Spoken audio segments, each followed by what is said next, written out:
Hello and welcome to today's LOL Esports Round Up. We're going to cover a bit of news as well as MSI 2023.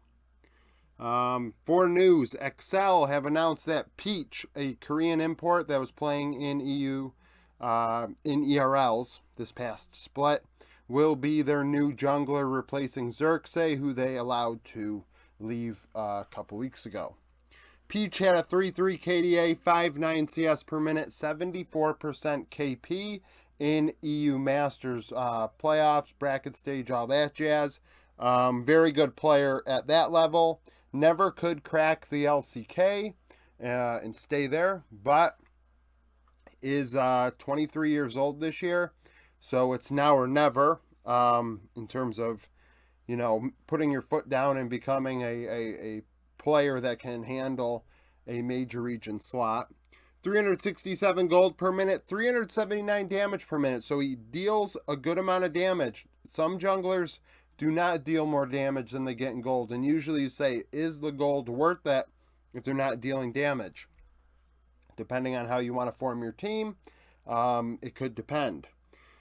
He also would gap the opposition jungler at 15 minutes, up on average 350 gold, 9 CS, 300 XP.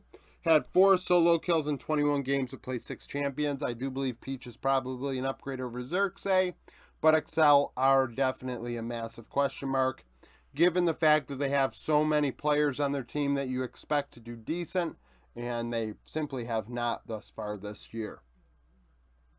Yesterday we talked about Ultra Prime allowing Baolan to go and leaving a chasm in the head coaching role. That has been answered today. Sword Art has left Anyone's Legends, which we went over, and is now playing for Ultra Prime. So Ultra Prime found a way to get older.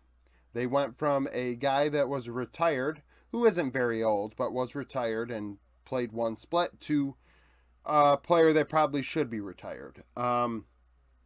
Sword Art had a 3 KDA, 71 4 KP, 314 damage per minute, and 15 champions played in 41 games for Anyone's Legend.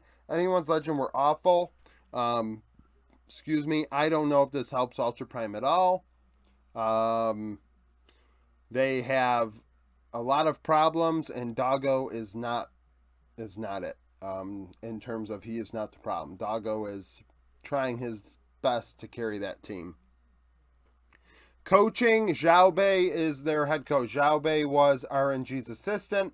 Has not been credited with their MSI results from last year, so he must not have been with the team after spring, and was not with the team in summer at a level that Leaguepedia felt was worthy of acknowledging him in their tournament results for RNG. So he's 20-12 over the last 2 springs with RNG. He did coach the team essentially towards the end by himself after everyone got fired. Probably a better pick than who they had in Radis, but at the same time, there are massive question marks for Ultra Prime in every which way you want to look at it except AD Carry. So, MSI 2023, the recap. I thought JDG would win 3-2. A very close series. I expected Ruler and Knight to be the difference makers, and they were. So, I'm 19-3 in my predictions. Ruler went 28-7 and 17, 34% of damage. Knight was my MVP. Kanavi 13-6 and 41 in the jungle, had the best KDA. Gumayusi 21-10, 11, 28% of damage for T1. So, I think it's easier to talk about T1's 2 wins before talking about JDG. T1 won game 2 and 3 off of mid-game team fights at 20 to 24 minutes that won the game. Like, as in clean aces and just went down mid and won. So, they were close in those games, but they weren't like ahead. In game 3, frankly, JDG threw. I thought Knight threw that one on Annie. He had played very well up until that point in that game, which is why I'm allowing him to still be MVP when I still think he was probably the reason that they lost the hold on game 3. But T1 did not win either game in a dominant fashion by any means. They won a team fight and won the game. And you could argue, well, they were in it and it was close. And yeah, I guess. But at the same time, JDG looked like the better team. in 4 of these 5 games. Game 2 being the exception. I thought game 1, JDG absolutely rolled T1, and it was the case if you look at it. Knight's Annie was exceptional every time he played it, and his Silas in game 5 was very good as well. His Cassiopeia also did some work. I felt like Knight was very, very good. Gapped Faker, frankly. I don't think Faker looked very good at all. He played Nautilus maybe 3 out of the 5 games, and just it wasn't a good look. Maybe it was 2 games. They wanted to pair Kindred with Owner on Kindred with Faker on Nautilus, and it was like almost like you had another 80 carry support duo going on. And frankly, Kanavi and Knight won the game. They were the better mid jungle duo. And without even getting into Ruler, I mean, he did great in team fights on Jinx. Guma did fabulous on Zaya, almost had a pentakill in game 3 to win. But, it's almost like an afterthought in how good Ruler did. Because I look at him like the mid jungle duo was the difference today. Like top lane, 369 had some moments. Zeus had some moments. I thought Zeus did exceptional on the Ornn in one of T1's wins. He was probably the MVP of that win.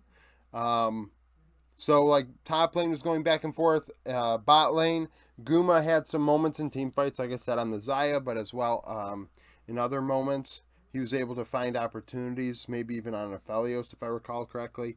But Ruler did shine more on the Jinx. Missing had some nice engages, but then other times got hooked, and you're like, what the hell's going on here? Keria needed to do more, in my opinion. I identified, I think yesterday, Keria and Missing being the Diffie in terms of what T1 had as an advantage. I thought 369 had a slight edge on Zeus at the moment, and the other roles as well were JDG favored except support.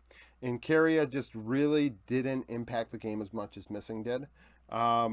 It was the case. Now, this was a 5-game series, but was it as close as, I'd like to think it was? No. There were a couple games that were back and forth. Game 5 was close. It was not a blowout. But in the same time, I don't think T1 outright won either of their games in a very, I've said it before, but a dominant fashion. I just didn't think it was the case. So, I will see if they get another crack at them. It wouldn't surprise me. On paper, these are the 2 best teams. And, they put together a really good showing. So, we'll see what happens with that. Sneak peek for tomorrow, BLG and Genji. Winner plays T1 on Saturday. The last matchup, never, because BLG have never been at an international event. We have 2 players crossing paths. So top lane and mid lane were the only 2 options because Shun, Elk, and An have never been to an international event, so frankly, they probably have never played Peanut.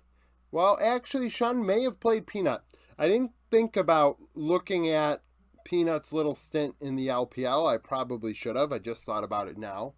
But otherwise, Pays and Elk and An and Delight I don't think have played. Now, Yagao and Chovy have. In 2020, during COVID, they did a mid-season cup LCK versus LPL, the top few teams against each other. I think it was 4v4. And Yagao was on JDG and Chovy was on DRX in that one. And Yagao would win both games on JDG in the group stage. He would go 7, 5, and 13, dealing 620 damage per minute. He played Syndra in both. Chovy would go 5, 8, 11, 575 damage per minute. He played Rumble and Set. Chovy had a 1 CS advantage over 2 games. A 2 CS lead and an even game. So that's all we really have for crossing paths in an organized fashion. I'm sure in solo queue they've played, but that's irrelevant to me.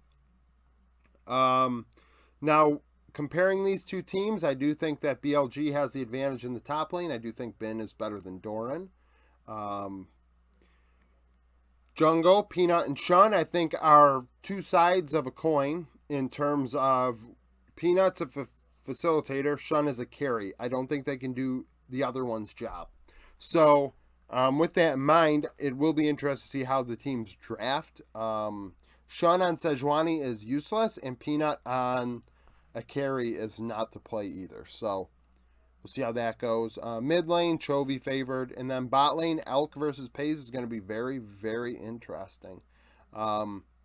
Honestly, all four of these players are on in Delight as well, because this is a big moment. We've been talking about it. I've mentioned it time and time again, but these two bot lanes, this is their first international event. This is a big deal for them. They need to continue to adjust, perform where they can, and grow.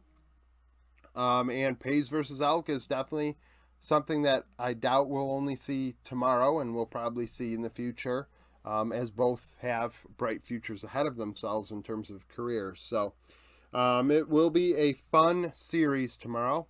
Thank you for watching this video. If you liked it, like it, subscribe to the channel for daily League of Legends content. Follow me on Twitter, join the Discord, become a YouTube supporter, and I hope to see you again tomorrow.